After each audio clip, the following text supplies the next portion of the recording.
Hey, what is up, everybody? And welcome back to Mile Higher Podcast, episode 300. We made it. We did make it, and now it's ending. That's it. That was always the deal. Episode 300, and then that's it. Yeah, when we first started, we're only doing 300 episodes. Done. Yep. Walking away from it. So this is our last episode, guys. It's been real. It's been fun, but it hasn't been real fun. That's right. It's been real, it's been fun, but it hasn't been real fun. Yes, you said it wrong. No, I finished your... Okay, you know what? Oh, yeah. Okay. Yeah, I got you. Okay. Well, anyway, guys, first of all, I just wanted to say, obviously, the show's not ending. We are going to go to episode 600. You Let's down? do it. Yeah, let's do it. Another I'll be here. 6 years. Yeah, it's been 6 years. 2018. That's crazy. Yeah, I guess that makes sense. About 50-ish episodes a year. Wow. Well, we are going to continue, but I wanted to thank everyone who has been, watching our show from any point in time or listening, I guess, as well. We really appreciate you, especially those of you who have been here since the beginning. We really appreciate you because we have come a long way, I think. I know. We look back at our old content and we're like, what is happening? We were dancing. Just try to forget about it. Oh, man. The cringe of my soul. I was telling them about this earlier, or I guess just talking about it. I wonder if there's anyone out there who has watched every single piece of content that Mile Higher Media's put out. All of Kendall's videos from back before True Crime. Ooh. All of Sesh, all of Lights Out, all of Planet Sleep, all of Mile Higher. Oh my God, that'd be... I'm sure there's someone who has. All the vlogs. And big thank you to you. We could not be here without you. We should print out a plaque for them and a picture of them and put it on our wall. Oh my God. Yeah. Mm-hmm. Greatest our fans of all time. Truest fan. Yeah. Well, in honor of episode 300, we are going to be looking at a topic, a case, which we covered in the very early days. And I wouldn't even say covered. It was... We briefly talked about. Yeah, very casually. Because it was kind of starting to break and things were starting to happen with it, but a lot of information was not out yet. No, and most of the episode was covering UFOs and potential alien bodies. Yeah, we used to try to jam pack a lot in there. We did. We tried to... I don't know what we were doing. Do a lot of different things in one episode. So we are doing it over again. And obviously, many of you have seen American Nightmare on Netflix. Yes. Which, very, very well done. Yeah, I agree. I thought it was really well done. But this is obviously the case of Denise Huskins and Aaron Quinn. And it's a story that deserves to be told in full. Absolutely. And something that we were just blown away by how all of this happened and have a lot of thoughts we wanted to share on it. So we're going to be going over all of that today. Before we jump in, though, by the way, I am Kendall. This is Josh. That's Janelle, our producer. Hey, thank you for being here. Anyway, we also have new merch. Woo! Yeah. Very exciting. I am wearing mine today, or you're wearing yours too, huh? Yeah, and you can't really see it, but... Well, I'm really excited about the one I'm wearing because we've never done anything like this. This is a windbreaker, and if you want one, definitely grab one quickly because we got very limited quantities of this guy. I like how you're trying to model when you really can't see. Yeah. Really? Yeah, it's not really doing it. Here, I'll step back a little bit if you're watching. Still can't really see. The mic is covering. Yeah. Oh. This is a really cool item that we made, though. Completely custom designed. The colors to the color block, all of it. We're calling this our Adventure Club collection. Because you're always on an adventure with us here on Mile Higher. That's right. This is the You never know where we're going to go, what craziness we're going to get into. Oh. Speaking of which, wow. Okay. I guess I'll just hold it like this the rest of the episode. Let's not. Just slide. Yeah. There you go. What a... All right, we're back. It's all good. It's all good. Unfortunately, I'm not going to wear this the entire episode, though, because it's very loud in the mic, and I'm sure you guys don't want to hear that. So I'll show you what I have underneath. Take it off. Why don't you just unzip it? Okay. Ow. But yeah, we've got 2 t-shirts. Yep. Which are very cool designs. What's this one called, Janelle? This is Lantern Tea. Your, mic is just not doing it justice. Right. We got our lantern tea. Very cute. I love the acid wash look on this one. This is one of my favorite shirts we've ever done because it's just so comfortable. The material is really nice and it fits. Yes. It's just like, I don't know. Okay, then Josh, what are you repping here? You got your van tee? Yep. I'm not going to model it. Oh, okay. So. Why? You're so lame. Come on. Because you can't. I'm too tall. We also have mugs and water bottles. Josh, you have the water bottle over there. Yes. Nice insulated water bottle that comes with a straw as well. Mm-hmm. Yeah. Very nice. I don't think we've done a water bottle. Or it's been a while. It's been a while. We've never done a camping mug before. So it's like a really nice quality camping mug. Mm-hmm. So go check it out. Yes. Support the show so that we can keep going to 600. Yeah, that's right. That's milehigher.shop. Thank you guys. All right. Well, I want to get into this because there's so much we got to cover. There's so many much. theories, so many different topics to discuss within this absolutely insane story that when you first hear it, you're like, this is a movie script. I know. It's that crazy. Just a warning in advance. It is very upsetting. Just what these two went through, especially Denise. So yeah, we're going to be talking about sexual assault. So and kidnapping is also. Yeah. Yes, of course, rough. that too. But I think it could be triggering to those out there who have experienced similar things. So just wanted to give you a warning before we get into it. Yeah. And if you did watch the Netflix, we definitely have some additional details that weren't shared in the Netflix I think you'll find interesting. So make sure you stick around to the end. But let's go ahead and get right into things. And we're going to take you back a little bit further than the Netflix documentary does. We're going to talk a little bit about Denise Huskins and Aaron Quinn in their earlier days, so you can get kind of a, more in-depth background information on their childhood and, how the events sort of led up. Somewhat. I mean, Denise's early life is pretty limited, likely because she sort of kept things more secure and secret post-kidnapping, understandably. So we do know that she was born around 1987. We're not sure exactly when, but she was born to her parents, Jane and Mike Huskins. She grew up in Huntington Beach, an oceanside city southeast of Los Angeles. Huntington Beach is well known for its outdoor activities, beautiful Southern California weather, and surfing. Denise and her extended family were pretty close-knit, and she would ride bikes around the neighborhood with her brother, Devin. Denise has always been known to be a bright kid, and her family absolutely adored her. She did really well in school and wanted to work in healthcare from a young age. Her early life wasn't all idyllic, though. Her parents did divorce at some point in her childhood, though she remained in Huntington Beach. They did, however, stay a happy family through the divorce, and Denise spent time with extended family members on both sides. Still, Denise did experience trauma of her own.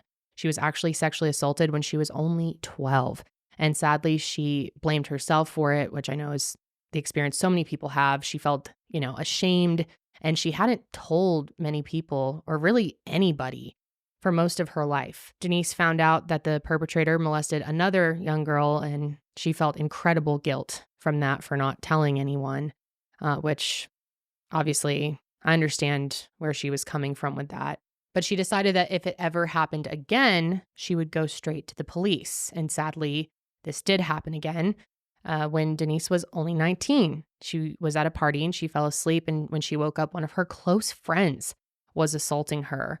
And at the time, she went straight to the cops. However, an officer in the police station's parking lot actually convinced her not to open an investigation because he said these cases often go nowhere and it would be a waste of time for law enforcement.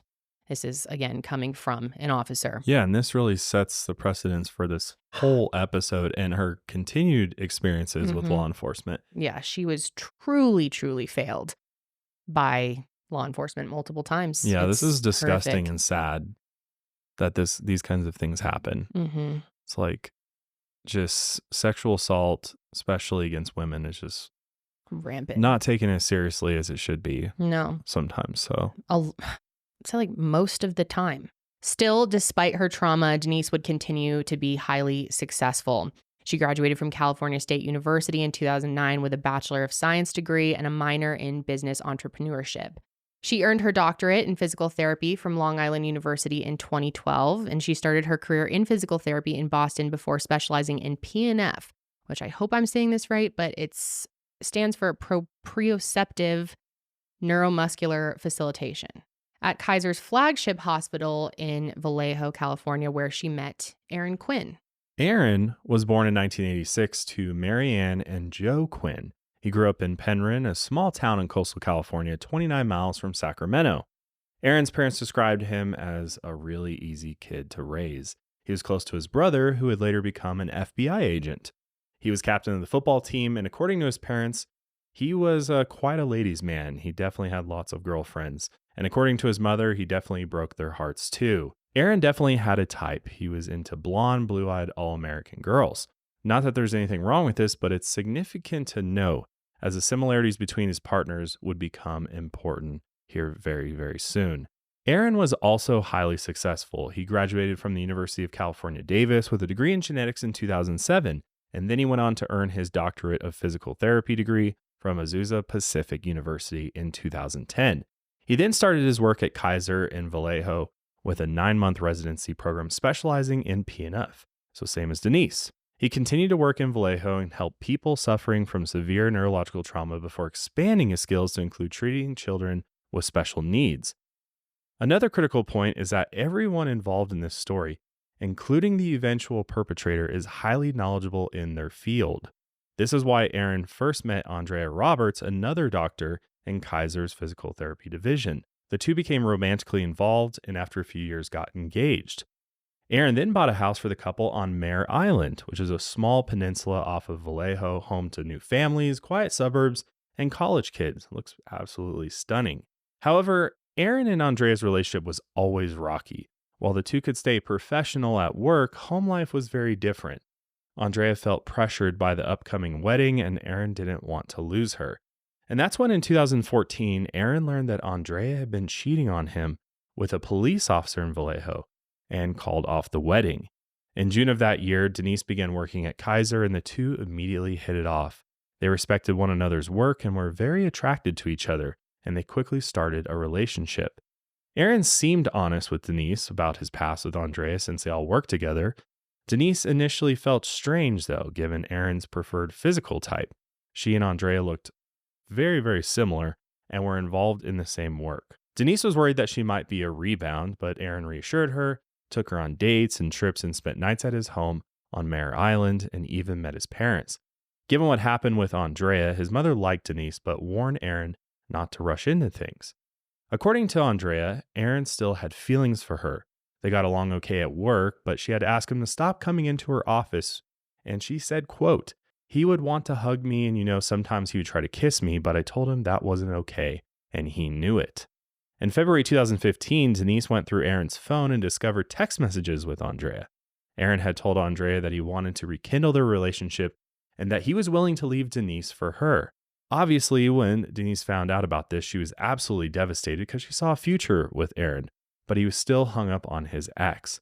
Aaron knew he had made a mistake and promised to break off all contact with Andrea outside of work. The two ended up taking a month-long break, and they checked in at work and remained professional. Aaron started going to therapy and wanted to do anything to prove to Denise that he loved her. On March 22nd, 2015, Denise visited Aaron's house on Mare Island. She brought over some pizza and drinks, and the two discussed their future. Denise was impressed by Aaron's commitment to therapy, and he told her that he was sure he wanted to be with her. The two were very excited to start together again, give themselves a fresh start. They drank 4 beers, had a cocktail, finished off the pizza, and then they headed to bed around midnight. So I have a little thing that I'm sure many of you also experience, and it's called social anxiety. And if there's one thing I really hate most in the world, it is conversing with people over the phone. I hate being on the phone, and I hate dealing with customer service. I get totally wigged out. And that's why for so long I avoided dealing with my unused subscriptions, because there are many of them that are set up in this predatory way where you have to call and beg them to relieve you from your subscription. And I had no idea how much money we were wasting on subscriptions until we started using Rocket Money, and then I became aware. Most Americans think they spend about $62 a month on subscriptions, but get this. The real number is actually closer to $300. That's literally thousands of dollars per year. And I'm sure many of you have a subscription that, you're not actively using as much as you thought you would, or you started a free trial, forgot to cancel, and now you're stuck with it. Well, Rocket Money can be a huge game changer for you, friends. Rocket Money is a personal finance app that finds and cancels your unwanted subscriptions, monitors your spending, and helps to lower your bills so that you can grow your savings. With Rocket Money, I have full control over our subscriptions and a clear view of our expenses. I can see all of our subscriptions in one place, and if I see something I don't want, Rocket Money can help me cancel it with a few taps. That means I don't have to get on the phone with customer service at all. And I love how the dashboard shows me this month's spending compared to last month, so I can see clearly, our spending habits and track what we're doing. And they helped us create a custom budget and keep our spending on track. And Rocket Money will even try to negotiate to lower your bills for you by up to 20%. All you have to do is submit a picture of your bill, and Rocket Money just takes care of the rest. They deal with customer service for you in that regard as well, which we love. Rocket Money has over 5 million users and has saved a total of 500 million in canceled subscriptions, which is insane. That means it saved its members up to $740 a year when using all of the app's features. So stop wasting money on things you don't use and cancel your unwanted subscriptions by going to rocketmoney.com/milehigher. That's rocketmoney.com/milehigher. rocketmoney.com/milehigher. What's crazy is this night where they agree to start fresh and they're, tomorrow's a new chapter. Rekindling kind of their love. Yeah. They had no idea what was going to happen that night. On March 23rd, 2015, around 3:04 a.m., Aaron and Denise were awakened by blinding white lights in their bedroom. They could see flashlights and lasers strapped to the side of what appeared to be firearms, but they couldn't see the invaders or how many there were. Just imagine how scary that would be. That's like probably everyone, one of, Yeah. all of our worst nightmares is waking up to something Right? like this unfolding. I feel like everyone at some point in their life has had that fear, and you're Of like somebody laying in your bed. breaking What in, do I yeah. do if, Anyway, the assailants told them to lie face down on the bed. Denise and Aaron felt someone get on top of them and then zip tie their hands together. Then they felt swim goggles placed over their eyes. Duct tape covered the lenses and their vision was completely blacked out. Absolutely terrifying. And then the perps placed headphones over their ears, and the headphones played strange noises with ambient background noises such as jarring wind chimes. It's just totally creepy. And then a voice comes through on this recording and tells Aaron and Denise that they would take their blood pressure. They then felt the blood pressure cuffs wrapped around their biceps and felt the pressure as, these people are taking their blood pressure precisely when the recording says that they would. So it's very, Why do you think they calculated would take their operation. blood pressure? I don't know. That's something I really have not been able to figure out. Yeah, I would say it's because of the medication that they're about to receive. Oh. So he's about to give them this mixture Oh, that makes of total sense. NyQuil and Valium. Mhm. And so obviously they're checking to make sure that they can give them this without killing them. Okay, right. And which is very interesting for kidnappers to do, but that would make a lot of sense. Yep. And they actually were told on the recording that they were going to be given this sedative, a mixture, like Josh said, of NyQuil and Valium. They opened their mouths and were given the drugs. Then the headphones were removed and Aaron began to shiver and he asks for a blanket. And then one of the people says in a very calm, friendly voice, quote, "I forgot how cold it is because we're all wearing wetsuits." What the fuck? Let's talk about the wetsuits for a minute. Like, why would they be wearing wetsuits? They live on an island, so it's possible that they arrived to the island via the water, or the peninsula, I should say. Or they're wearing it because that's a great way to keep all of the trace DNA from getting all over the crime good scene. point. You're like sealed into these suits, so Yeah. which you don't really see that often with burglars or home intruders. I've never seen that in any of the cases I've covered. It sounds like something out of a movie. Yeah, It's really very professional, Mm-hmm. or some level of planning went into this. Yeah, for sure. Then the two of them were led into the living room and the intruders went into another room to discuss something. And when they returned, they informed them that the intended target was actually Andrea, who had fully moved out in September. So they weren't actually coming for Denise. But since this was a training exercise, according to the kidnappers, they were going to kidnap Denise anyway and release her in 2 days if Aaron could pay a ransom of $15,000. They then taped off a section of the living room along the rug and informed Aaron that they installed a camera in the corner and that they were monitoring his phone. If he left the taped off section or tried to call the police, they would not release Denise. They then took the keys to their Toyota Camry, placed Denise in the trunk, and sped off. And within moments of them leaving, the sedatives hit and Aaron was knocked out. Aaron then woke up the next day around 11:30 a.m. and 6 hours had passed since Denise was kidnapped. I'm sure it almost felt like a weird dream. Like, did that really happen? Because he's all, wonky from the drugs as it is. And then he's looking around and he sees the tape that lined the rug around the couch. And then he saw a camera mounted in the corner of the room and said it looked like a police surveillance camera, though he couldn't confirm if it was actually recording anything. So he sat there for a while and panicked that Denise would be harmed if he left that red square. Then the kidnappers emailed him requesting the $15,000. He immediately contacts his bank, who informed him that he could only advance $3,500 a day.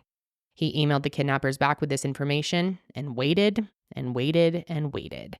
After a few hours of no response, can you imagine just sitting there in this square waiting for this email? Unbelievable. But eventually he said, quote, "I can't trust these fucking assholes." So first he contacts his brother, who was at this point a special agent with the FBI. At first, Aaron wanted his brother to call the police for him since he was still paranoid that, the intruders were monitoring his phone. But his brother told Aaron that this would only complicate things and reassured him that the kidnappers couldn't monitor his phone and that the camera wasn't hooked up to anything, that they were just, scare tactics. So at 1:53 p.m., Aaron called the police, and that was nearly 8.5 hours after Denise was taken. And he said, quote, "My girlfriend got kidnapped last night." He gave his address, his name, and explained that he was drugged and tied up too, and that's why he couldn't call earlier. The cops showed up a few minutes later, and body cam footage showed the taped-off living room, the camera in the corner, and the messed-up bedroom. The intruders had taken their comforters and pillows and strewn them all across the room. They told Aaron to face down on the bed and asked if he had been using drugs. He told them that the kidnappers forced him to take a NyQuil mixture, and he was still feeling the effects from it. They asked him if he had a history of drug use, to which he said no. At 3:04 p.m., Aaron was at the police station for questioning.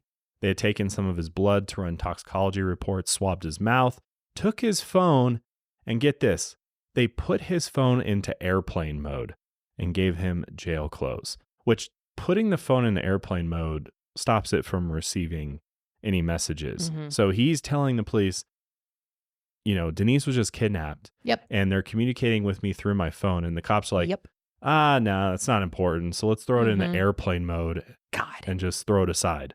The police in this case were unbelievably, it's hard to even put into words. And then enters probably the worst detective of all time, Detective Matt Mustard. Sounds like out of Clue or something. Yeah. Colonel Mustard.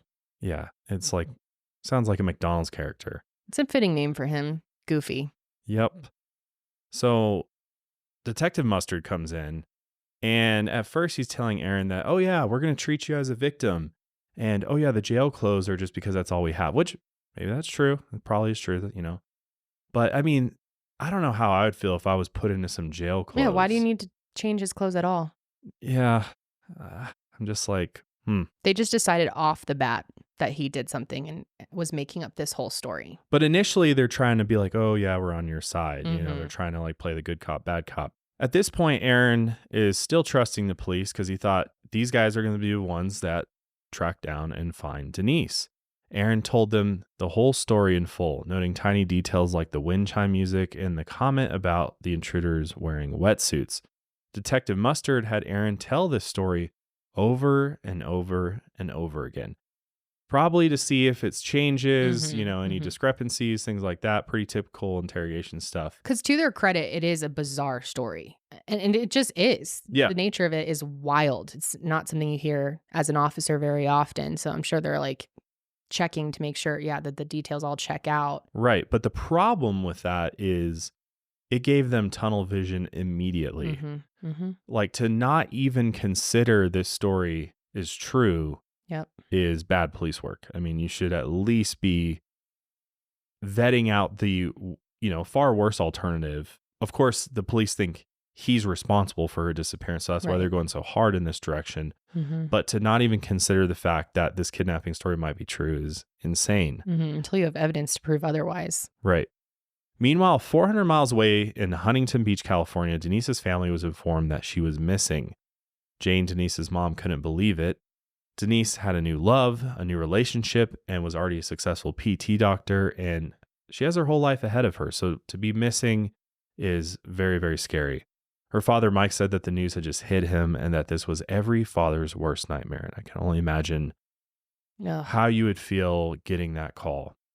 Police told them that they were questioning Aaron and that they were becoming suspicious that he was involved in her disappearance. Mike had never met Aaron before and didn't know anything about him, but he didn't think that he was involved in her disappearance because Denise's past boyfriends had always been, quote, of good character. So he was like, she dates good men. Yeah. Like, I have enough faith in my daughter that she's seeing men that would never do something like this. I think that's exactly what his thought process was. But her brother Devin, who had also never met Aaron, said his suspicions were raised big time. The media also learned about her disappearance and went into an absolute frenzy. Henry Lee, a well-known crime reporter for the San Francisco Chronicle, described this case as completely bizarre, which I think we can all agree is fitting for this one. Mr. Lee also said that Mare Island was a friendly, quiet community and very few crimes had been committed there during his career. Police Lieutenant Kenny Park did his first press conference shortly after Denise's family was informed. He relayed Aaron's story to the press, stating that Aaron called hours after Denise was forcibly taken from their home.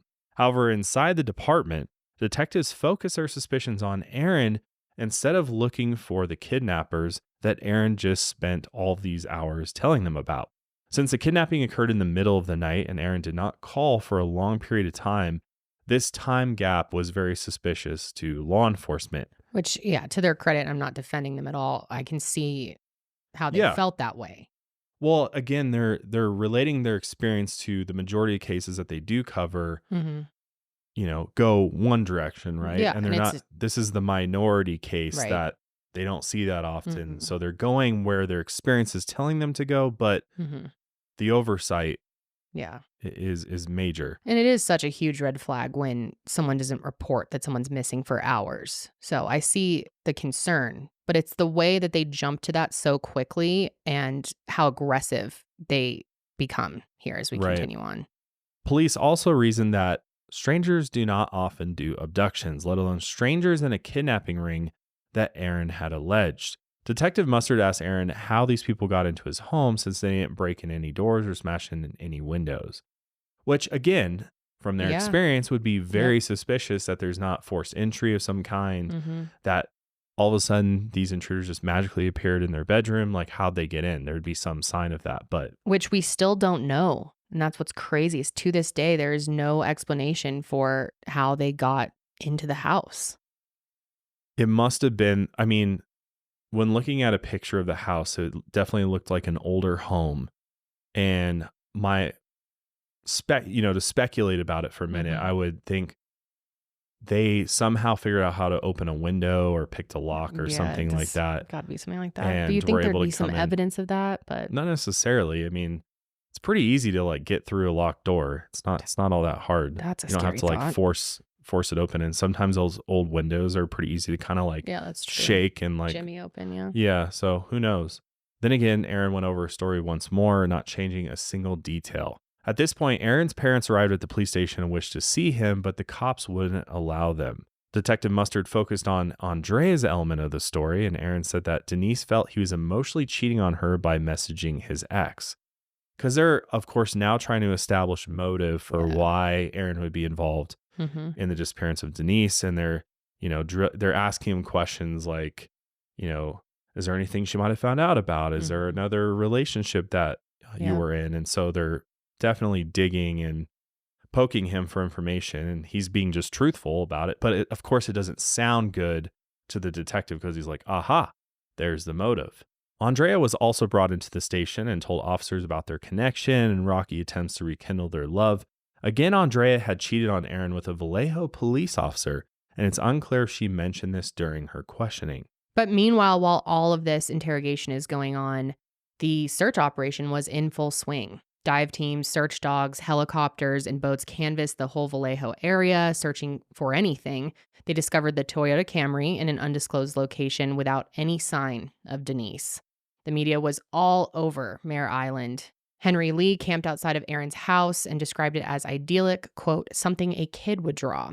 Forensics cased the entire home. They searched for fingerprints, blood, anything that could back up Aaron's story.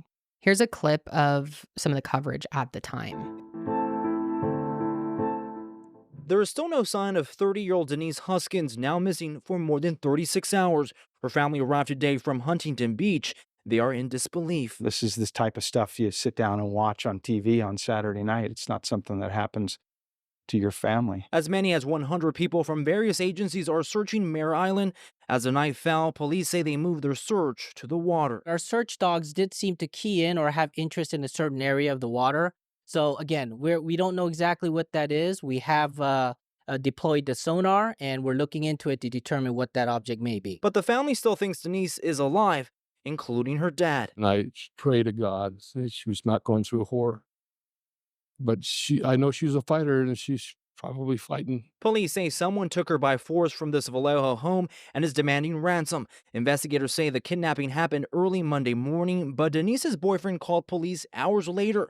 He's not considered a suspect. At the forefront of our family's mind, I'm sure, is what happened in those 11 hours. You know, that's a long time to witness a kidnapping and then to go to police. So the one thing I wanted to bring up too that I thought was interesting is the Lacey and Scott Peterson case came up as well, which we all know that case. And so police are definitely thinking kind of along the lines of what happened in that case with this one, that Denise was murdered and then dumped into the water. Yeah. Hence why they're focusing so much on searching the water. So I just wanted to bring that up because, you know, that happened relatively close to where this happened years prior. But yeah, I thought that was kind of interesting. Minds. Yeah. So Henry Lee asked neighbors about Aaron and Denise, and they said that they didn't see them much because they worked all the time, and also that they hadn't heard anything the night before. Law enforcement told Denise's family that when a woman is reported missing, she's usually dead. It's just kind of a wild thing to say to a family who is trying to hold their hopes out that their loved one is still alive. Again, just shows how much tunnel vision they're having. Yeah. That they're assuming that so early on, just because you go missing, that you're probably dead. Yeah. Anyway, back at the station, Detective Mustard was really starting to point his fingers directly at Aaron. The police now believe that Aaron killed Denise and created this whole story to cover his bases. Mustard said that Aaron's story didn't add up. He said, quote, "I'm here to find the truth. I'm the puzzle maker.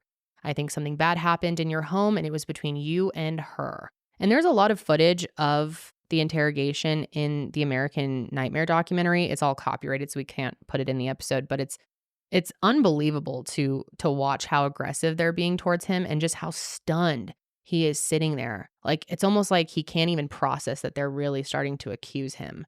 Not to mention he's exhausted. Yeah. He's just been sedated for hours. So he's not in the right headspace, and he's just, I can't imagine just sitting there being grilled while in the back of your mind, you're like, when are we going to start looking for it? Because you know what really happened. Yeah, he's thinking like, time is of the essence here. We've got to move. What are we going to do? And he's trying to focus on that. And they just keep, and it's like it's impressive to me how calm he stays through all of that and just stays with his story and repeats the details clearly. And I don't know if I could do it. I would be so angry at that point. I'd be asking for a lawyer. Yeah. But as soon as they start accusing me, I'd just be like, all right, we're done. I know. We were talking about that last night. Whether you're guilty or not. I mean. Yeah. Because you brought up the fact that if you were in his shoes, you would have left. But I think it's different too. We don't know. I mean, I know he was interested in becoming an FBI agent, but until you're like in a situation like this and your loved one is out there with these people, you have no idea what the fuck they could be doing to her. I don't know if I would leave, you know? Well, if they're clearly not doing anything to help the situation, Yeah. and you're all of a sudden the center of it. Yeah. What else can you do? I mean, you're likely going to end up in handcuffs, or they're going to continue grilling you to the point of exhaustion where you give a false confession or something. Yeah. And then you're in real trouble. No, I totally and you're see not your leaving point. at all. So I just also see where he's coming from, trying to stay there because he's thinking they're his only hope. But Detective Mustard is going through Aaron's whole story. He's poking holes at every point. And when he got to the wetsuits, he said, quote, "Did they swim to your home? I mean, come on, man." He said that the comforters and blankets from the home were missing because he wrapped her in them. He said that they could have been taking drugs from work. Maybe she overdosed and Aaron had to hide her body in fear of getting in trouble. And Mustard said, quote, "You did it. They did not come into your home and kidnap her and take her for ransom. The longer she stays wherever she is, the longer she rots, the more you look like a monster." And when he says this is the part that I was really like, wow, because he is just standing there or sitting there absolutely stunned that they are actually saying this to him. He said, quote, "I didn't do anything. So what's the next stage here?" At 4:30 a.m. the next day, Aaron took a lie detector test with FBI Special Agent Peter French. And keep in mind, he's totally exhausted by this point. It's 4:30 the next day. And after the test, Special Agent French told Aaron that he had failed the lie detector test. And remember this part because it does become very important. French absolutely grilled Aaron. He said, quote, "Was it an accident, or are you a calculated monster that couldn't handle a breakup, so you killed her and dumped her?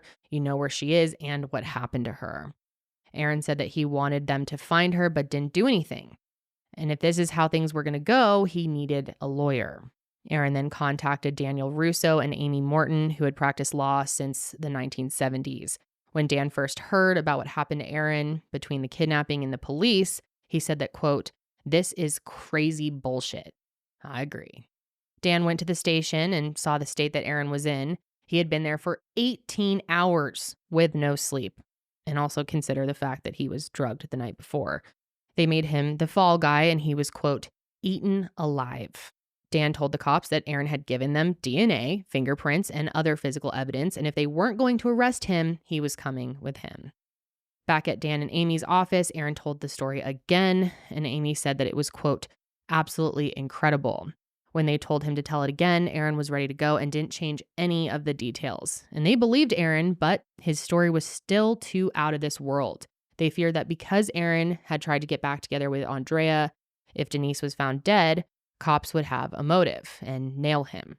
Dan said that he believed Aaron, and Amy believed him too, but, quote, "nobody in fucking North America is going to believe this story." Meanwhile, Denise's father, Mike, appeared on TV to try and contact her. The woman's father appealed for her safe return. I want her to know that the family is there. We love her. And then at 12:24 p.m. on March 24th, Henry Lee received an email from an unknown sender with the subject line Denise. And the email had an audio clip attached of someone who claimed to be Denise. And we actually have that. We can listen. My name's Denise Huskins. Kidnapped. Otherwise, fine. Earlier today, there was a plane crash in the Vallejo. 150 people died. And one thing that not many people know about me is that I went my first concert with Becky and her mom to Blink-182. And I'm just reading off the screen from an HLN Nancy Grace report, but it's actually wrong, you're saying? Yeah, they got part of the transcription wrong. There was like 2 parts they got wrong. It says, "My name is Denise Huskins. I am kidnapped. Otherwise, I'm fine. Earlier today, there was a plane crash in the Alps. 158 people died. And one thing that people know about me, which actually she says, and one thing that many people don't know about me is that I went to my first concert." And then on the transcription, it says me and my mom, but it's actually Bethany and her mom to Blink-182 and Bad Religion. Okay. Yeah, so HLN got the transcription wrong. Nice, guys. But anyway, clearly the kidnapper is telling her what to say to establish that this is, a recording that is that day. with the Swiss Alps and then the fact about her. Anyway, Henry sent the clip to Vallejo PD, who called Mike Huskins back to the station, and he identified the voice as his daughter, Denise. Aaron and Denise's family were all called back to the station separately to answer questions about Denise's character. They asked her about past boyfriends, her drinking habits, and if there was any trauma in her past. Denise's mom said that she had been molested as a little girl, and Detective Mustard disgustingly suggested that women who were sexually assaulted as a kid often make it up later to relive the thrill. That's right. Kind You heard of that. crazy shit is that? Relive the thrill. That is one of the most wildly offensive things I've ever heard in my life. Talk about victim shaming. Yeah, seriously, just fucking horrible. And then meanwhile, FBI lead investigator David Sesame Seed. Sesame seed I'm and sorry, mustard. I had to. We have French, mustard, and now Sesame Seed over here. No, his name's David Sesma. I don't know. I look at his name and I think Sesame Seed, but Mr. FBI agent Sesma interrogates Aaron. It's not recorded, but luckily his attorney, Amy Morton, was smart enough to record it on her phone. They asked if Denise resisted when they tried to take her and if she knew about his finances. They also asked point blank if he thought Denise was behind all of this. So, okay, it's not really working out with Aaron, so let's now blame Denise for her disappearance. Because if you remember, good old Ben Affleck movie, Gone Girl, had come out a year before, and cops obviously couldn't let that one go. And if you're not familiar with that movie, a beautiful woman fakes her own kidnapping to frame her unfaithful husband. So cops saw the similarities between the two stories and being extremely tunnel visioned on the fact that they're in the middle of this movie pretty much in their mind. Mm-hmm. Which it is a fucking movie, guys. But okay. Yeah, this is real life. This is not Hollywood.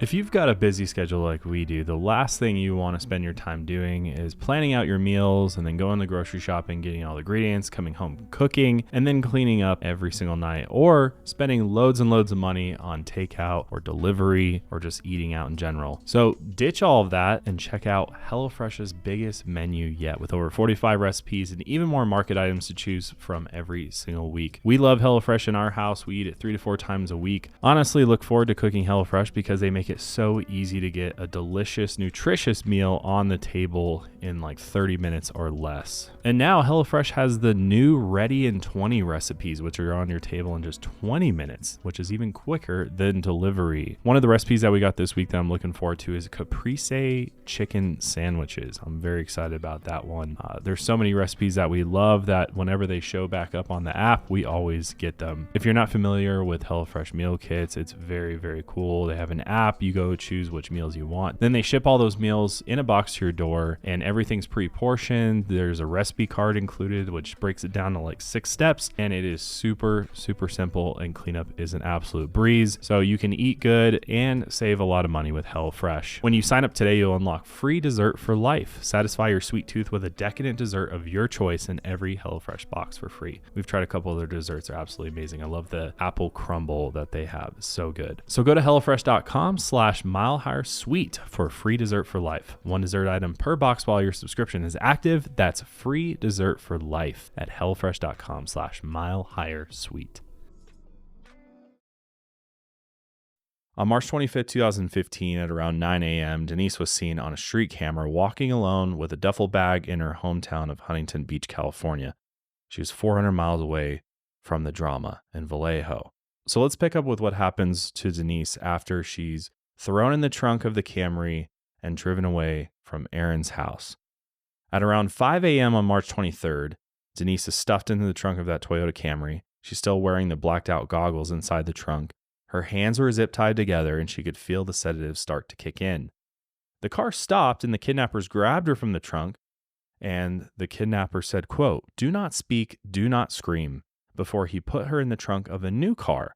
And from the sound of the engine, Denise thought it was a Mustang, which, wow, to be able to just, from the exhaust note, pick out what kind of vehicle it is. Really impressive. She could also feel the car accelerate and maintain speed, indicating that they were now on the freeway. Though she couldn't see, Denise tried to remember every turn and noise she heard.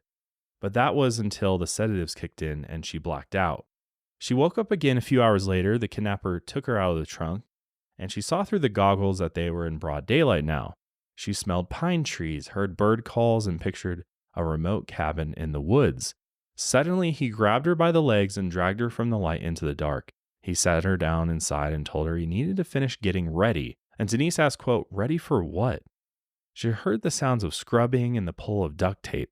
Then he led her through the house, and she felt tile and carpet beneath her feet. He sat her down on a bed and explained the whole situation to her. His voice was very calm and very collected.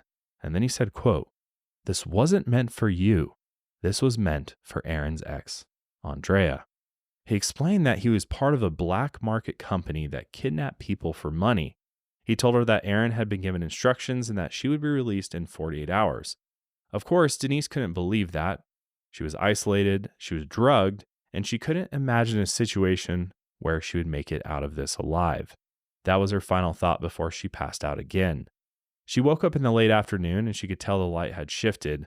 The kidnapper was in the other room listening to French pop music.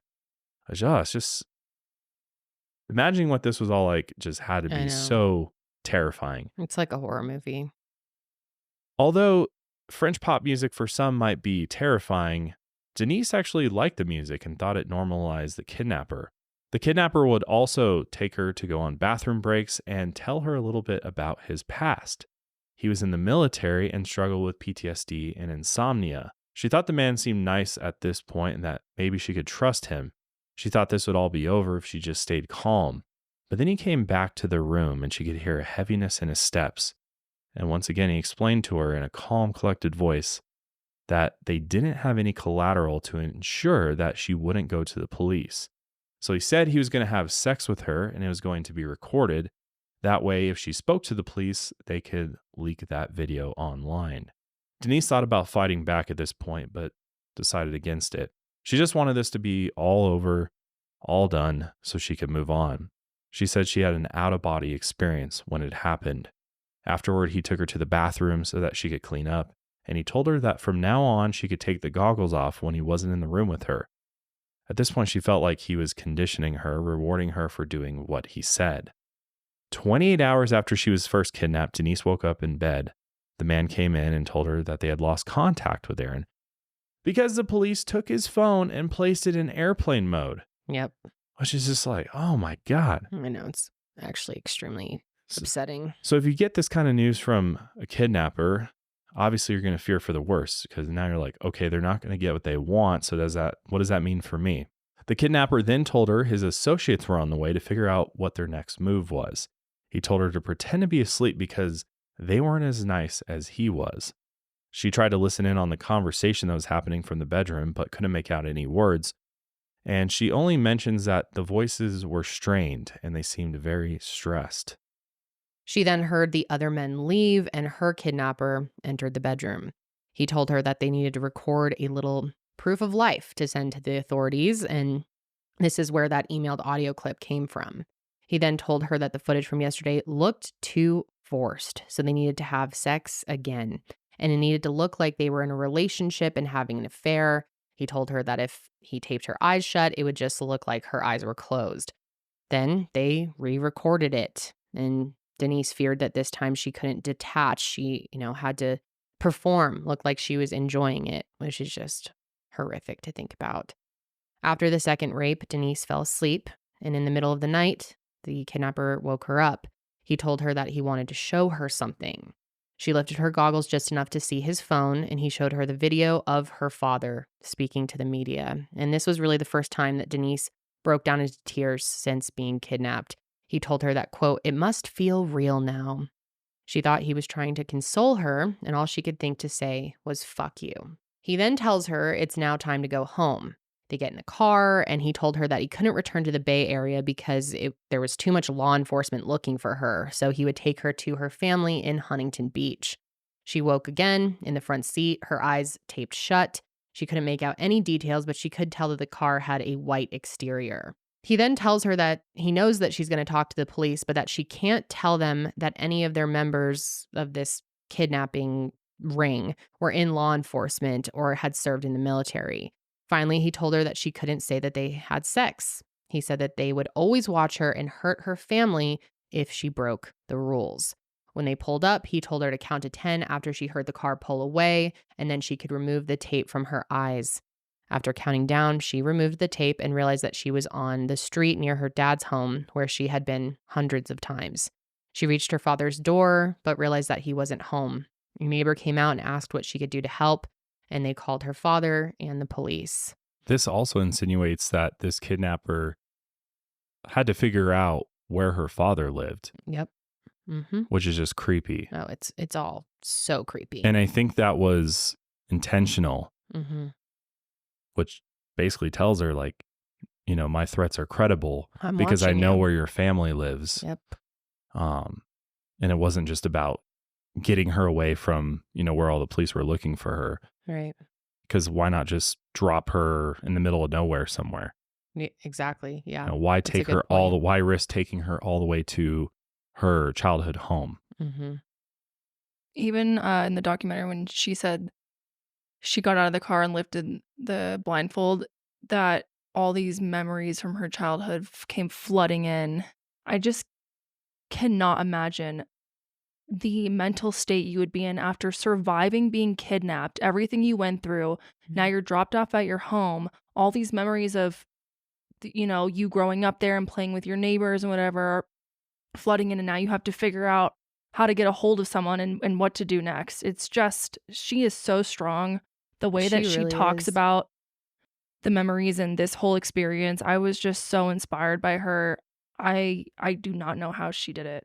I agree, Janelle. She is one of the strongest people Absolutely. I think I've ever heard of. She just is amazing. Even the footage from her being dropped off, she just looks so calm and collected. Yes. Which honestly, I think was used against her. Which we will get more into how, you know, she was then accused of faking this. We'll explain. But I think that's part of it is they were starting to think, you know, how She's is too she so calm for having gone through this traumatic Well, she was also experience. drugged. Exactly. She was sleeping up until it. Remember they were talking about how, or she was talking about how they had to like shake her awake and be like, "You're here, get out of the car." Yep. Yeah, they're pumping her with Completely in a NyQuil and daze. Valium. I mean, Yeah. it's going to make you a little loopy. So then officers walked into her house as the media gathered outside, and she could hear helicopters, vans, and crowds forming. She told the police about the invasion, the captivity, the kidnapping ring. But when the cops asked her if she was sexually assaulted, she said no, because obviously she was afraid of what could happen if she told the truth. The police then informed her that the Vallejo Police Department was offering her a proffer agreement, which would mean immunity. And it's then that she realized that the cops were not treating her like a victim. They were treating her like a suspect. They immediately thought she made this whole thing up.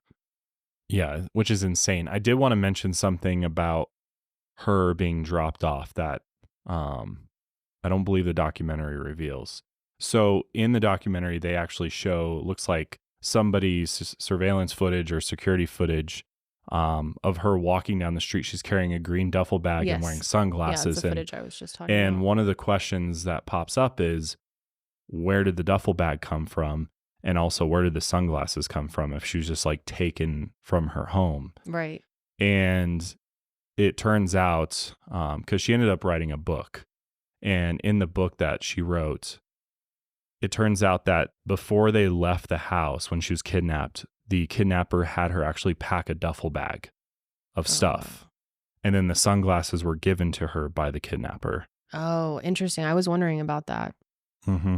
So once she realized that she is being treated as a suspect, she contacts attorney Douglas Rappaport, who tells her not to make any more statements and to fly directly to him in the Bay Area. He said that if she said anything that contradicted her previous statement, it would be used against her. Yeah, and the FBI tried to fly her on their plane, and her attorney was like, absolutely not. Good call. You're not on going that. anywhere with them. Mm-mm. So on the way to the airport, she realized how big the media circus surrounding this whole ordeal was. And one of the most essential parts of this case was how the Vallejo Police Department and media treated Denise and Aaron. At first, Aaron was the main suspect, and Detective Mustard and FBI agent Peter French told him to his face that they thought he was a monster. But after Denise was released, the police department entirely threw her under the bus. Lieutenant Kenny Park gave a press conference shortly after Denise was released, in which he directly and publicly blamed Denise and Aaron for fabricating the entire event. This happened so quickly. I honestly cannot believe he did this. I shouldn't be shocked, but it's shocking. Just take a look at this footage. It's unbelievable. So, it's confirmed that Mr. Aaron Quinn and Miss Denise Huskins are in a dating relationship. And from this point forward, I will not refer to them as a victim or a witness. Mr. Quinn was the first to report that his girlfriend, Miss Huskins, was forcibly taken from his home in the early morning hours of Sunday by unknown strangers. And at some point, they made a ransom demand in the amount of $8,500. I just wanted to clarify. He's saying the ransom was $8,500, which the total ransom required to bring Denise home, $15,000 was what they wanted, but they wanted it in 2 payments because if you go to the bank and ask for $10,000 or more, they have to report that. Oh, right. There's a paper trail, and you have to usually give a reason for why you're withdrawing that money. So to get around that, they asked for $8,500 payments of that. So that was the initial amount. The statement that Mr. Quinn provided was such an incredible story, we initially had a hard time believing it. And upon further investigation, we were not able to substantiate any of the things that he was saying. Now let's move on to Miss Huskins. From the time that her boyfriend reported her missing to the time yesterday, as a matter of fact, when we learned from the Chronicle that an email was sent to one of the reporters with a voicemail attached to it, or I should say voice message attached to it, indicating that the caller on that voicemail was Miss Huskins. We had some concerns about her safety, which is why we asked the Chronicle not to report it until we could substantiate that information. We'd like to publicly thank the Chronicle for cooperating with us and assisting us in the investigation and not releasing the information as we asked them to do. So thank you. Subsequently, the Vallejo Police Department and the FBI made arrangements to have Miss Huskins flown up to Northern California in a jet. As of right now, we have not heard from Miss Huskins, and we are no longer in contact with any of the family members. So over the course of the last few days, if I can kind of put things in perspective, we've had over 40 police detectives from the local, state, and federal levels, and over 100 support personnel assisting in the investigation, working round the clock to help locate Miss Huskins. That is a tremendous amount of resources that, in my opinion, was wasted. I can sit here and apologize for all of us being regarded with our information, but I can tell you in the grand scheme of things, Mr. Quinn and Miss Huskins has plundered valuable resources away from our community and has taken the focus away from the true victims of our community while instilling fear amongst our community members. So if anything, it is Mr. Quinn and Miss Huskins that owes this community an apology. Horrific to say that with such confidence. That one doesn't age well. No, definitely not. Oh my God. They plundered our resources. And so early on with no evidence to just say that to the public. How about the fact that you turned off his cell phone, put it on airplane mode? Had you not done that, you might have been able to locate her a little bit faster, which we'll get into a little bit more in a bit. But oh my God, it is that bad. is embarrassing for them. Yeah, honestly. Beyond. And how can you imagine the two of them sitting there listening to that? Oh, so traumatic. God. It's just the last thing you would ever expect to hear from those that are there to protect and serve. And yeah. You know. And just already alluding to they're hiding stuff because they're not working with us. She didn't get on the plane. Why would she? She knows you guys already don't believe her. without even really talking to her first, without doing any research or investigation at all. It's unbelievable. Again, they're still committed to their story. Mm-hmm. They're still committed to, now that this is a hoax, but they're refusing to even in the slightest consider that what happened to them is true and is the reality of things. Absolutely insane. And of course, once the police started calling it a hoax, the media started following suit. Here's a clip of Henry Lee on Nancy Grace. Ugh. Bombshell tonight, live to Vallejo. Is she a real-life gone girl who demands thousands in ransom after a dramatic kidnap? Police get a frantic call that gorgeous 29-year-old physical therapist Denise Huskins kidnapped from upscale Vallejo suburbs. But after a ransom demand for thousands of dollars and then a voice recording believed to be Denise herself as proof of life, police now wondering, is Huskins a real-life gone girl like the movie who fakes her own kidnap for ulterior motives? We're going straight out to reporter Henry Lee with the San Francisco Chronicle, author of Presumed Dead. Henry Lee, let's just start at the beginning. What happened? So, Nancy, on Monday afternoon, a man by the name of Aaron Quinn contacted Vallejo police and said that his girlfriend had been forcibly abducted from their home hours earlier, as many as 10 hours earlier. His car was taken from the home, he says. It was later found. Then fast forward to Tuesday, Nancy, when I received an email purportedly from the kidnapper that says, be careful, any advance on us and Denise. Wait. Did you say an email from the kidnapper? Purportedly the kidnapper, and this is what gets me, Nancy. It included an audio file that it had a woman's voice later authenticated to be that of Denise, saying, guess what? There was a plane crash in the Alps Tuesday. Okay, hold on. Let's play it. With me, Henry Lee, reporter with San Francisco Chronicle, has cracked this thing wide open. Take a look at her. Is she, Denise Huskins, a 29-year-old physical therapist, a real-life gone girl? I know you've seen the Affleck movie. Take a listen to this. It's considered to be proof of life. Is this her in her own voice? Oh, Nancy. Can Nancy Grace sound any more skeptical? I know, it's She's like, can you believe that this is actually true? Yeah. This is a real life gone girl. # kidnap hoax. You see that? Like, God, yeah. HLN is so cringe. Yeah, like, they are. I'm sorry. If you're an HLN fan, there's better networks out there.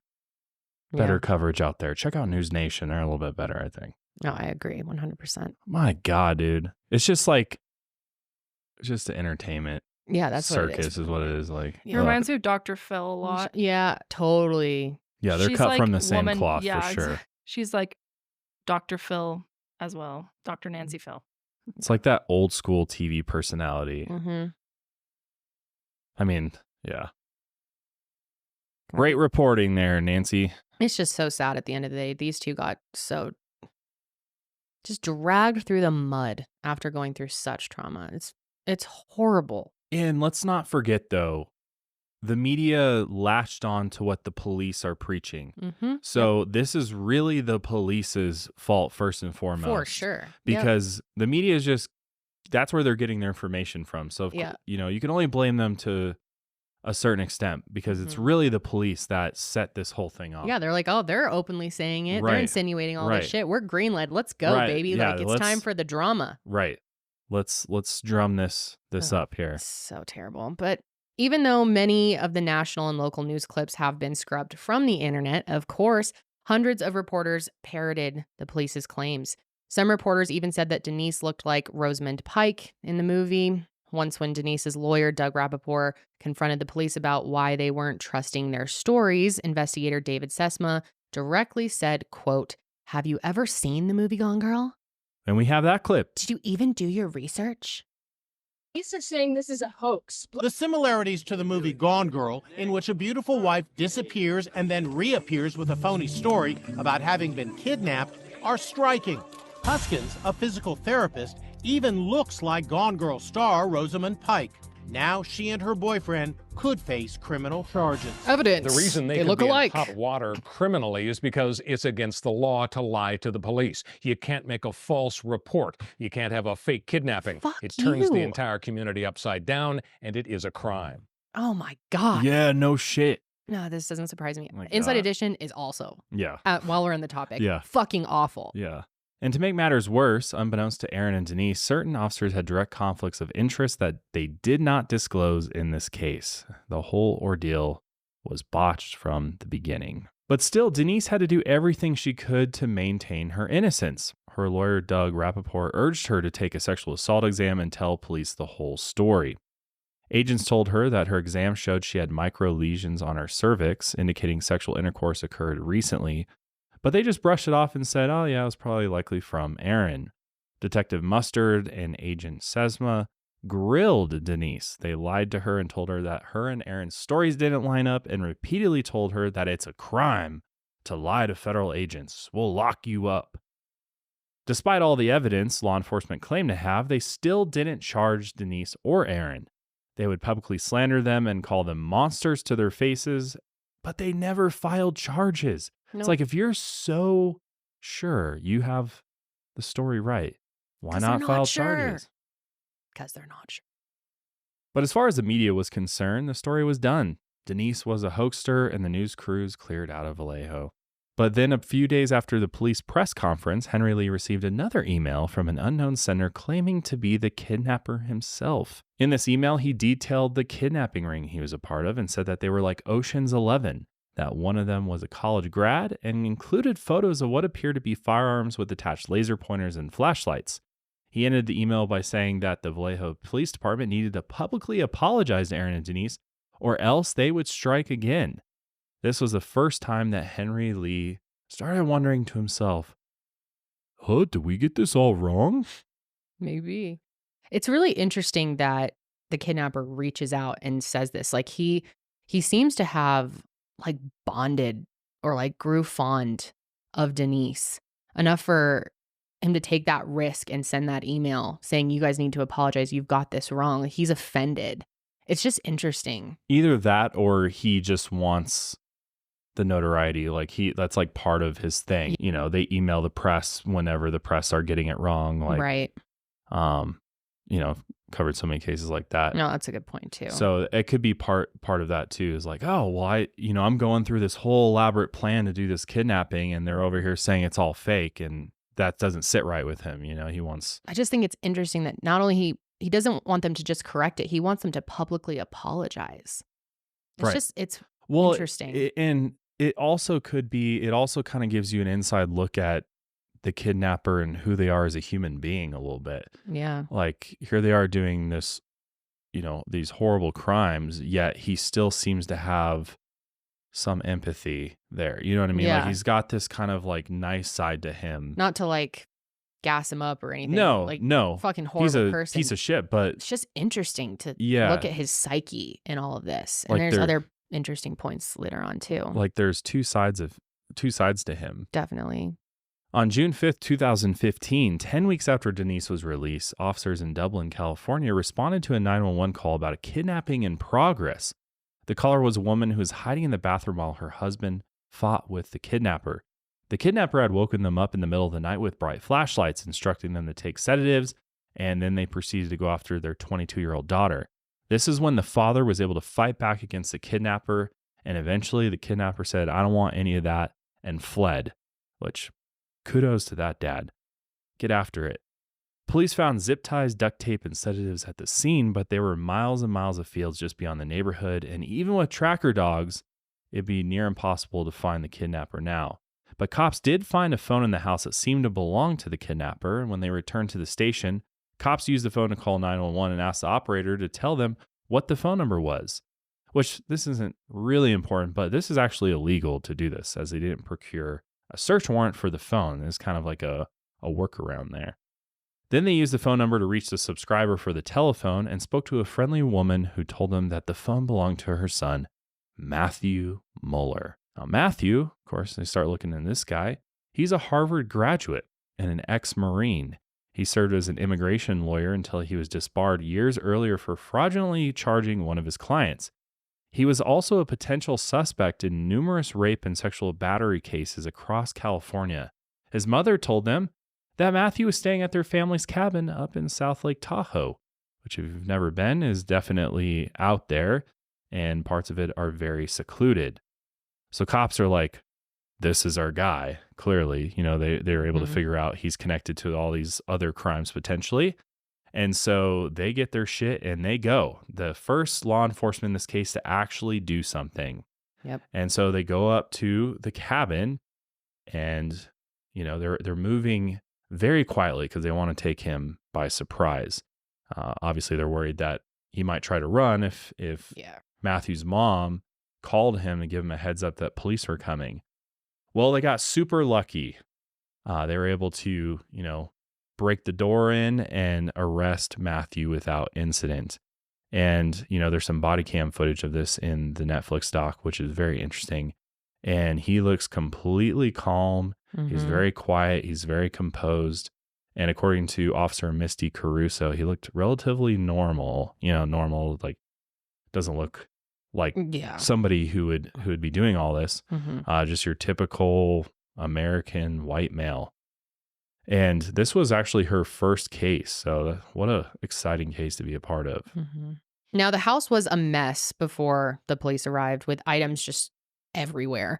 They found zip ties, duct tape, and water guns that were painted black to resemble real firearms with lasers taped on them. The windows were all covered with mirrors and barricaded, and they found bottles of NyQuil and syringes. Then they found a stolen white Mustang with Matthew's ID inside. And the car's GPS still had addresses everywhere, from Vallejo to Las Vegas to Lake Tahoe and Huntington Beach. The cops opened the trunk and found a blow-up sex doll stuffed inside a canvas bag to look like a human body. They also found wetsuits inside the car. Finally, they found a pair of blacked-out swim goggles with a single piece of blonde hair still attached. Misty Caruso, though still new on the force, obsessed over this strand of hair and wondered who it could belong to. She found a case from 2009 where a woman named Tracy was woken up at 4:30 a.m., zip-tied and given sedatives by a strange man. Sounds familiar. The strange man then said that he was going to have to rape her for collateral so she wouldn't go to the cops. And this woman actually begs him not to, just insistently. And eventually the man says, "I can't do this," and left. And he actually told her, this was really weird too. He told her, you probably want to get a dog so that this doesn't happen to you again in the future. Yeah. To give personal protection tips. Yeah. Like it's like he felt guilty and like wanted to protect her in the future. It's so he is just interesting. It's so bizarre. Yeah. It makes you wonder, like he wants, like the fact that she was able to beg him to not rape her and then left, and he's like, okay, I'm just not like into this. Like he's like kidnapping women in the hopes that they'll want to have sex with him. Yeah. Like he'll just happen across somebody who's like into that. And that's which is so bizarre. It goes back to with Denise, which we actually don't know if this is, it seems like it probably is. It's unconfirmed if this is the same kidnapper from Denise's case. But yeah, it's very similar. And him asking Denise or telling her, we have to do this again and you have to look like you're enjoying it. But in this case at the time, the police asked the woman if this was just a bad dream and asked her boyfriend if she was prone to making up stories. Nice. Officer Caruso then contacted the owner of the stolen white Mustang and she explained the case to him. And then he asked if he had heard of the Mare Island creeper. In 2014 on Mare Island, a peeping Tom was harassing students from in their home. The police wouldn't do anything, so the students took matters into their own hands. They followed this guy and learned that he was an ex-lawyer. However, the Vallejo Police Department refused to investigate even when presented with this information. The creeper cases stopped in March of 2015, right before Denise was kidnapped. Misty looked into this and was confident that the hair on the goggles belonged to Denise. She was the first officer to believe Denise's story. She tried to call Vallejo Police Department repeatedly with no response. When they finally did get back to her, they told her to contact the FBI. And when she finally showed all the evidence to David Sesma, he snapped back at her and said, quote, "We never called it a hoax." Dude, What the fuck are you talking about? You absolutely did. When she showed the FBI images of the water guns and the zip ties, they then realized that they were the same guns pictured in that email sent to Henry Lee. And it finally dawned on the police that Denise's story was entirely true. Denise had never seen the man who kidnapped her, but after an old interview clip of Muller circulated, she recognized his voice immediately and knew he was the one. Then, just before the trial, Denise and Aaron received the affidavit that detailed the investigation against them. First, they learned that Agent Peter French lied to Aaron, and his polygraph tests were inconclusive. Then they also discovered that while Aaron's phone was put into airplane mode, the kidnappers attempted to make 2 traceable calls to it. And if police had actually monitored Aaron's phone, they could have saved Denise from that second rape. They also learned that Denise's sexual assault exam was inconclusive and she was lied to. On top of that, they learned that FBI agent David Sesma, who was leading the investigation, was in a relationship with Andrea Roberts, Aaron's ex and initial target of the kidnapping. So not only should Sesma have recused himself from the investigation, but who knows what information she was feeding him about Aaron. The two married in the years following this whole ordeal. Still, the FBI built its case around Matthew. They maintained that he acted alone, despite Denise's claims that he was part of a kidnapping ring. She had also heard other voices, which we're not sure if he was making those other voices. I definitely, in my opinion, think more were involved in this. But anyway, they kept Matthew in solitary confinement for a year before the trial, hoping that his mental state would deteriorate enough for him to make a guilty verdict and confess to acting alone. Matthew also admitted to a reporter in an off-the-record conversation that he kidnapped Denise and acted alone. However, the jail recorded the conversation and sent it to the FBI, and the FBI used this to pressure him to accept the deal. Here's a jailhouse interview with Matthew conducted by Henry Lee. He had already accepted the deal and was awaiting state sentencing. They were not believing what she said. I can't reply to that without confirming that I'm the person that sent those emails. I will tell you I'm certainly outraged, as everybody should be, by the conduct of the police, or at least so far as they decided at such an early phase in the investigation to turn it back to victims and call it a hoax. That was probably not the best policing. I don't know all the motivations behind it, so I won't presume to say that, but it was obviously a very, very damaging move. I wish it not happened. It certainly outraged me and continues to outrage me. It's a little beyond belief that they haven't apologized yet for that. And Matthew, I understand you have since gotten married to the same woman who you were with before this entire incident happened. Tell me about her and confirming your hope someday is to get out and be with her. Tell me about that. Yeah, Way is my wife. We met quite a few years before this happened and dated for a while and were boyfriend, girlfriend, even moved in for a bit. And then one of my mental health episodes split us up, unfortunately. But she was the first to run to my side after I was arrested. And I tried for 2 years to convince her, you don't want to be around me. I'm really, I'm like a ticking time bomb. You should go out and have a normal life. I already know how I'm going to deal with this. And then I fell into depression and wasn't really much good to anybody. She still stuck with me. And we started talking about getting married. I told her, I think that's a horrible idea because, you could have any guy. Why do you want me? But she insisted. I made her wait till I at least got sentenced. I had planned on just asking for a life sentence. She convinced me don't do that. The judge ended up giving me 40 years. We got married the next day. Muller says he pleaded guilty to a federal kidnapping charge because he felt bad for the couple. I don't think there's any excuse for the way the Vallejo Police Department handled it.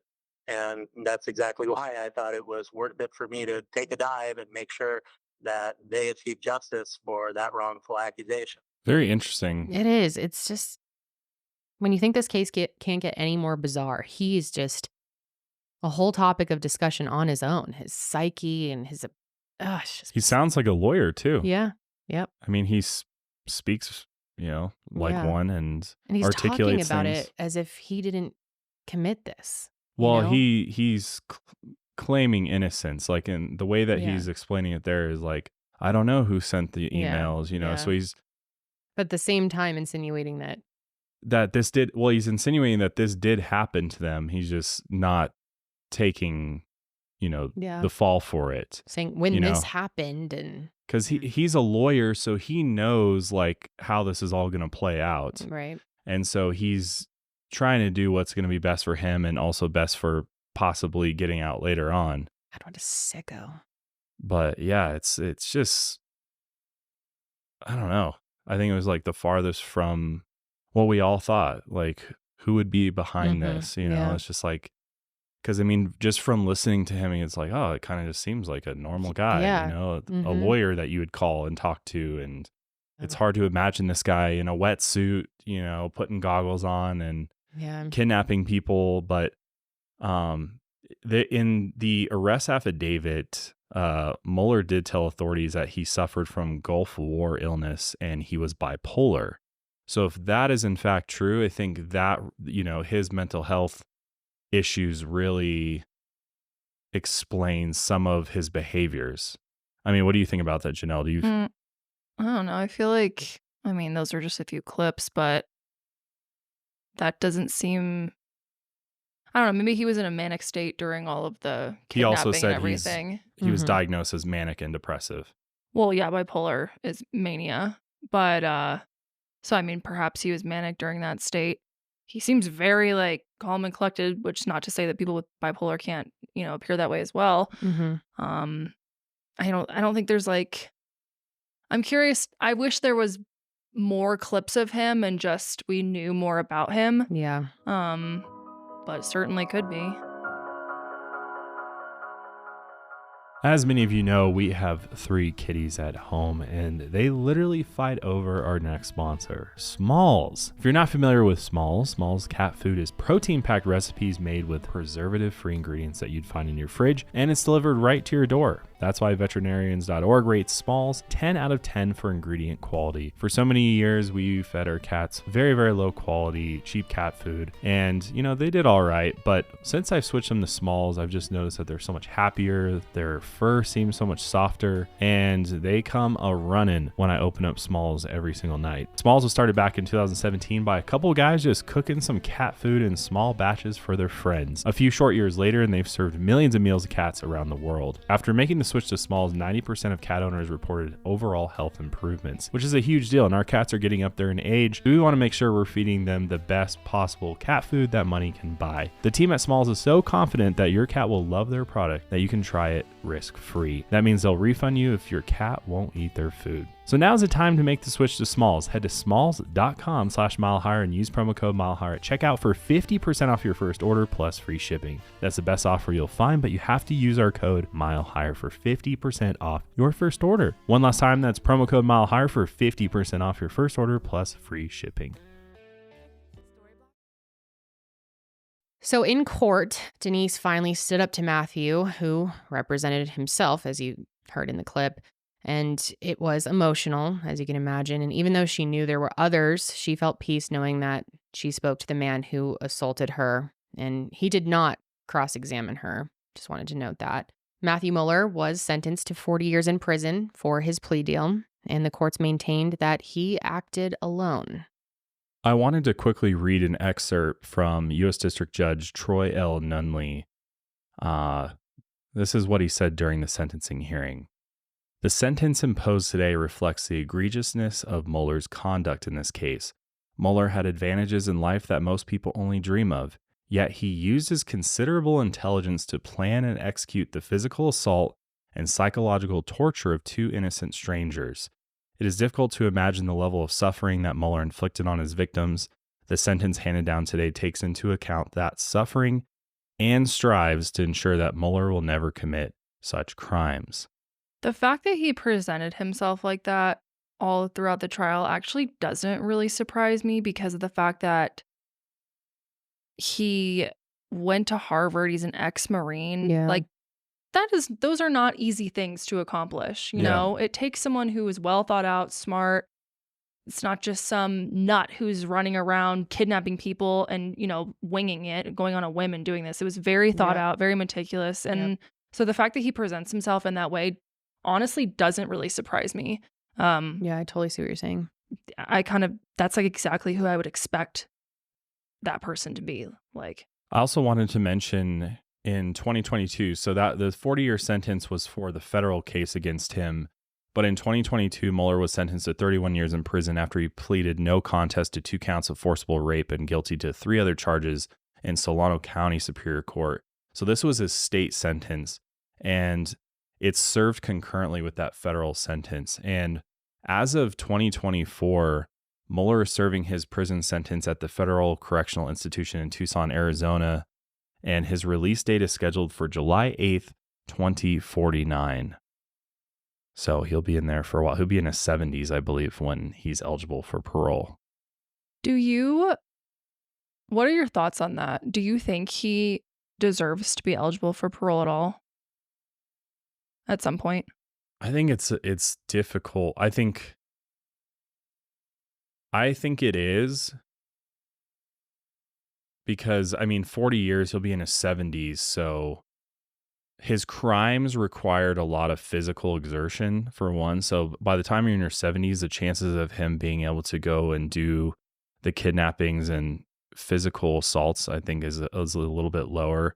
But I also would be okay with just life in prison for him as well, because he clearly is a serial rapist, and he's probably responsible for far more crimes than the ones that have actually been tied to him. Yeah. It seems like he was doing this for a while and probably would have kept doing it had he not been caught. So yeah, I believe he's inherently like this, and he may not be able to physically commit the exact same crime, but I think he would do other things, and I don't think he should be given the chance for parole. It's a chance of parole at 40 years. So he may or may not even get parole. So I hope he just dies before. That's a long time. For 2049, that's, a lot can happen between now and then. But also, Matthew never revealed why Andrea was the initial target of the kidnapping. Matthew actually sued the government, alleging that they manipulated him into giving a guilty plea under false pretenses, and if they hadn't kept him in solitary confinement for a year leading up to the trial, he said that he would have never agreed to the plea agreement. Aaron and Denise, as you kind of heard Matthew talking about in the clip, got married while the trial was ongoing. Actually, Denise, Aaron, and Matthew petitioned the court to move the trial either before or after their wedding, but the courts wouldn't budge. But the wedding ceremony was beautiful and was attended by both families, their lawyers, and Officer Caruso, who is still close with Aaron and Denise. And Aaron and Denise have said that that's their hero when it comes to law enforcement. And really, she is a hero in this case. She was able to tie back that other case to Denise. Yeah, so impressive. So early on in her career. Just another reason why we need more females in law enforcement. That is the truth, Josh. Yeah, I love that the two of them ended up getting married and having children. It's just, I don't know, kind of, I don't want to say happy ending, but it's just nice to see that they're able to move on and kind of start a new life together. It was really inspiring. I loved the end of the documentary. I keep forgetting the name of it. American Nightmare. Yeah. The end choked me up quite a bit. They were, showing them with their kids on the beach, and it's just beautiful. The couple ended up moving and settling down in coastal California, close to Aaron's hometown, where Denise still works in physical therapy, and Aaron works with high school athletes and helps train them to become professionals through a company called Aparos, which is pretty cool. And like Kendall mentioned, they have children now. In 2020, they welcomed their first daughter, Olivia, and recently had another little girl named Naomi. And then when it comes to Detective Mustard over here, you would have hoped that would have been the end of his career after this complete debacle. But no, they awarded the man. He was awarded Officer of the Year in 2015 for his amazing detective work on this case. What a fucking joke. It just feels like it's just them saving face. You know what I mean? They're like, oh, I don't know. It's really like this whole case seems like a movie, and that would be the whack ass end to this movie is he gets awarded. What the fuck? But I got some other tea on Mr. Mustard. Oh, do you? Mustard tea? Yeah. So, of course, after all this has come out, there's been people digging into his past and seeing what has Mr. Mustard been up to. Well, now he is the sergeant of Vallejo Police Department Investigative Division. So if you live in Vallejo, California, know you have the best in the business. Oh my God. In charge of investigative services there. But not only that, in 2012, if we go back a little bit into his past, he allegedly pressed forensic pathologists to change an autopsy report in a murder case. He was accused of withholding evidence again in 2020. What? And in 2021, he was investigated due to accusations of racism. Oh my God. Allegedly. I'm So, speechless. Is not all that surprising, but yeah, this is the officer of the year. It's so Oh, it's fucked up. depressing. It's funny. Like, it's just, my Yeah, God. It's like to the point where you just almost have to laugh. It's so ridiculous. The And that's our state, justice system, ladies and gentlemen. there you go. Henry Lee from the San Francisco Chronicle, we've been mentioning throughout this episode, no longer works for them, but he regrets his role in framing Denise, as he should. Matthew's wife filed divorce proceedings in 2022, and the dissolution of their marriage is still pending, but they're still legally married as of this time. So, from that clip, he was like, oh yeah, we're married, but it seems like that's fallen apart already. Good. And then this is just icing on top. A tip came through in the following year that Andrew Badu, who was the chief of police at the time of this whole incident, reportedly told Lieutenant Kenny Park, who you saw in the clip earlier, to quote, before that whole initial press conference, to quote, burn that bitch. Nice. And that totally makes sense with the way that he was speaking too. Like Yeah. with such just anger and Yeah. oh. Like his boss had just told him to burn that bitch. Yep. And put all the blame on Denise and Aaron. So following this news and this information coming out, Aaron and Denise sued the shit out of Vallejo Police Department in 2016 for defamation, as they fucking should. Yeah. And they were awarded $2.5 million. That's right. Honestly, they deserve way more than that. Agreed. That's And- like totally not enough. And guess what? It took 6 fucking years for the Vallejo Police Department to apologize. 6 years. And totally new leadership, totally new chief of police. Like, it took a whole 6 years for them to get a apology from Vallejo. How can't even put it into words. It's beyond hurtful. It affected them on so many different levels, personally, Mhm. professionally, Yep. socially. I mean, because there's probably a lot of people who maybe only saw the hoaxed part of it and don't even know what happened in the end. And your name was blasted all over in the tabloids. Yep. Like, you're always going to have to deal with that in some way, shape, or Mhm. form. All thanks to the incredible detective work over at Vallejo Police Department. Yeah. And all of the media should have apologized to them as Yeah, well. honestly, they should. Where's Nancy Grace's apology? Yeah, that's An what Inside we need. Edition, HLN as a whole team, so many other publications. I mean, it's so fucked up. But the two of them are just, like we said, so impressive, so strong. Yeah. And it's interesting. They both feel very confident that there were others involved in this kidnapping. Yeah, thing. let's talk about that for a minute. Yeah. I go back and forth with this one because I can see both sides. I can see why. Obviously, they heard, they believe they saw multiple people in the room. There was multiple laser pointers going on, flashlights. Denise, claims to have heard multiple voices. The Mhm. car pull up to the cabin she's at. Right. And from everything that Denise says, it definitely seems like Yeah. there was somebody else involved. But to what extent? Was it actually associates of his that were involved?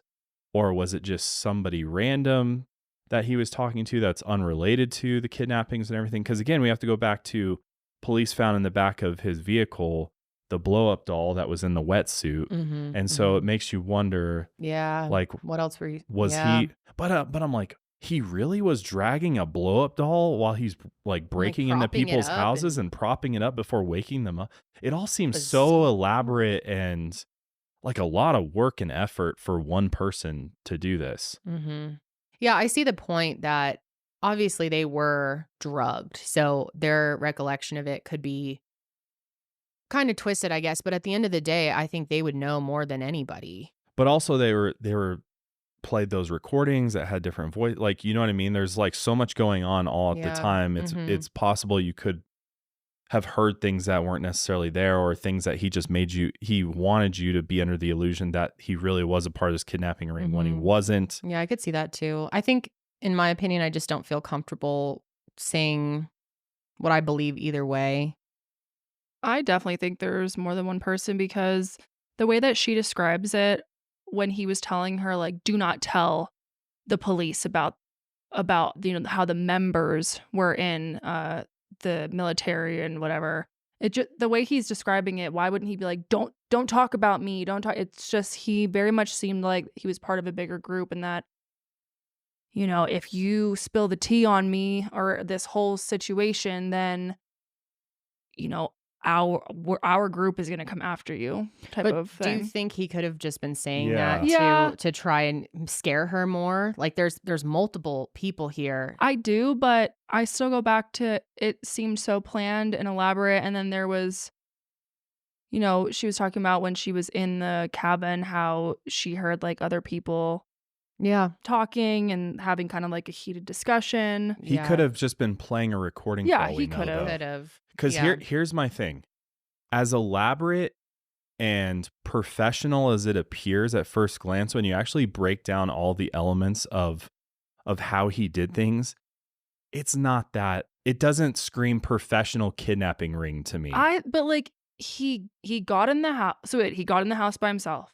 He drugged them by himself. He tied them up by himself. He blindfolded them by himself. He put up the camera by himself. Like, all of that by himself. Tons of serial killers have done this over the years, like Richard Ramirez. I mean, you look at almost every BTK, every serial killer has operated alone for the most part, and every serial rapist has most likely in the past has worked alone. So I just don't see, like the FBI and the authorities, they're like, there's no evidence about. Obviously, they're going to look. I think they looked into that to some extent. They just haven't.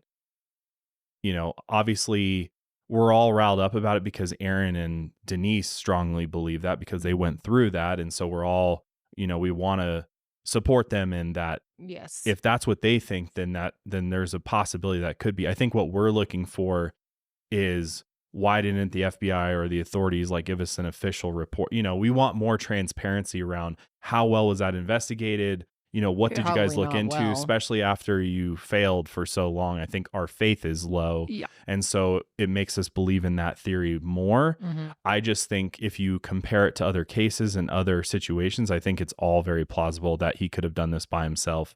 The guy is very intelligent, clearly. He knows the law. He's also doing a lot of things that he knows are going to, or in his mind, thought were going to lessen the charges against him, like using water guns. Like, I feel like a professional kidnapping ring would have had real guns, would have took her wouldn't have taken her to a family cabin somewhere. You know what I mean? And it's, of course, his easily cabin. traced and not given as much. Why would he give up so much information about himself and in the emails and pictures? Like, I see your point. I don't think any professional black market group, there's a reason we're not busting them all the time, is because they're that good. Like, they're not traceable. They're not. Would they have made decisions like he did to No. contact police? Exactly. To contact police and media. Exactly. Yeah. No.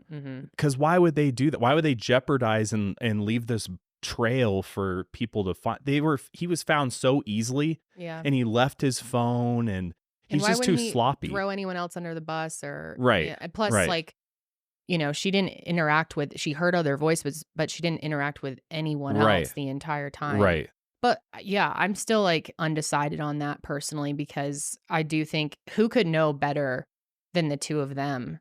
And they both feel Law so enforcement, strong. hopefully, if they do their clearly job. not. They're the last people I'm going to take If they do their seriously. job, but I think it's easy for us to say all these things, but at the end of the day, they were the ones who experienced I it. didn't experience it, so I don't know what they heard. Yeah. I'm just saying, if you look at everything, if just my own personal opinion is that I definitely see I your don't point. believe there's others involved in this particular case. Do I think that there's possibly professional kidnapping rings out there? Sure, maybe. But I think definitely are. I think in this particular case, probably not. I think he tried to create the illusion there was based on all the evidence that is there. and just how sloppy he ended up being. I just don't see. And also, like, think if there was a professional kidnapping ring and he was really a part of it, why wouldn't they come and just take his ass out? Yeah. You know what I mean? Yeah. And just like eliminate him from ever talking or even being alive. Like, the black market groups are very, very dangerous. They're not going to fuck around with this or play games or like contact the San Francisco Chronicle and be like, oh, look at what I have. And it blah, blah, really blah. would make sense of why he would want them to think that there were more people to scare them. Obviously, it's going to feel like a much more serious situation where you couldn't fight back. Right. Versus Right. he's maybe thinking, if they think it's just me, maybe they'll actually take me down. Right. All of the tools seem very amateur to me. Yeah. I think he knew he was smart enough and knew enough about the law and about, you know, crime scene investigation and stuff to get away with stuff for a while. Mm-hmm. But then there was something going on mentally where he was wrestling with what he was doing. And I think there's some element of he thinks it's thrilling and fun to trick people into thinking it's more than it is. And to, you know, the headphones and the to fuck with people's psyche as much as he can. Yeah. I mean, who knows really at the end of the day, we don't know. Yeah. I wish law enforcement would have like addressed that question a little bit more and maybe like given us a little bit more insight into what they actually did to make sure that that wasn't the case, other than being like, there's no evidence to back it up. But at the end of the day, Denise and Aaron both strongly believe that there were other people involved, but at this point in their lives, they just want to move on, and they're happy that at least the world believes their story. I'm sure that's incredibly validating. And getting to really tell it in full in this documentary, I'm sure was very healing for them. yeah, definitely.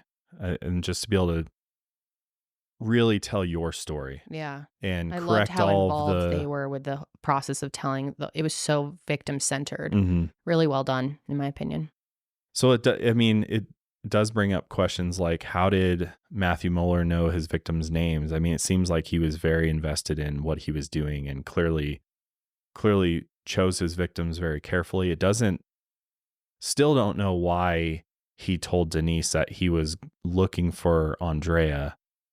You know, why Andrea? So bizarre. What was it about? Was it just because that was his type, or, you know, sometimes people allude to a deeper connection, like maybe the FBI knew about this because Sesma was dating Andrea. That element is so weird. I looked into this a little bit more myself just to see if there was like anything concrete there, and it's literally just a complete mystery as to why. And again, maybe that's just a lie. Like, he just told her that to make it seem like he wasn't really going after her. You know what I mean? To like weirdly comfort her. 'Cause Yeah, he would do exactly. weird shit like that. Well, and Yeah. I think the reason he did that was because ultimately he wanted to have like a sexual relationship with her. Like, as fucked up and crazy as it sounds, Yeah. like he wanted to make his victims feel comfortable with him. Win them over. Yeah, Yeah. like win him over in Yeah. order to ultimately get what he wanted, which is Mm-hmm. sick. But that's the only way I can make sense of it. Yeah, it's very confusing because you would think if he was stalking them for so long and had all this information, knew about her family, but then gets the wrong person when Andrea hadn't been living there for months. Yeah. But I mean, even with Tracy and these other victims, he clearly did enough research and looked into them Yeah. and probably stalked them and followed them or figured out, you know, he had to know enough about them to pull these things off, like and do it in the way that he did without every single time it being a fight. You know what I mean? Yeah. Like, how does he know there's no dog in there? How does he know Aaron doesn't have a gun by his bed and he's going to shoot? You know what I mean? He had to have watched them and looked into them enough that he knew they would be good targets. And then he finally met his match when he was brawling with, you know, the woman's husband at the very end, you know? Yeah. Yeah, I mean, I don't know. Part of me thinks that he just told her that and that wasn't the case at all, you know? Yeah. And if there really was a group, a whole ring, wouldn't they have made sure they had the right person? Right. Before they send him in. Yeah. And risk all of that. Yeah. Yeah. I don't know. And then also the whole idea of, I don't even think that this was about the ransom money at all, because he never got the money. He released them before he ever had a chance to get the money. It's like he just finds it to be thrilling. Well, I think it's very clear this is all sexual for him. This is there. I don't even think it's necessarily. I think he's doing it under the guise of, I'm kidnapping for ransom, but really he's just a sick sexual pervert at the end of the day. And I think he just finds it thrilling to pull something like this off. Right. Well, and it's also the reason why he's suspected of being the Mare Island creeper, a peeping Tom, and he was just preying upon Mare Island and saw it as an opportunity to kind of carry out this sick fantasy of his. Yeah. But we obviously want to know your thoughts, Yeah, opinions as on always. these theories. We love to hear from you guys. You always have such interesting, feedback. Definitely. We love Insight. reading the feedback. We do. We do. And again, thank you all for joining us for these 300 episodes, or any of them that you have joined us in over the Even years. if it's It your means a first lot. one, Mhm. welcome. Yeah. Hope you stay for another Happy 300. to have you. But that is going to be it for us today. We will see Catch you guys, next time. Yeah, next week. But until then, keep on taking your mind a mile higher.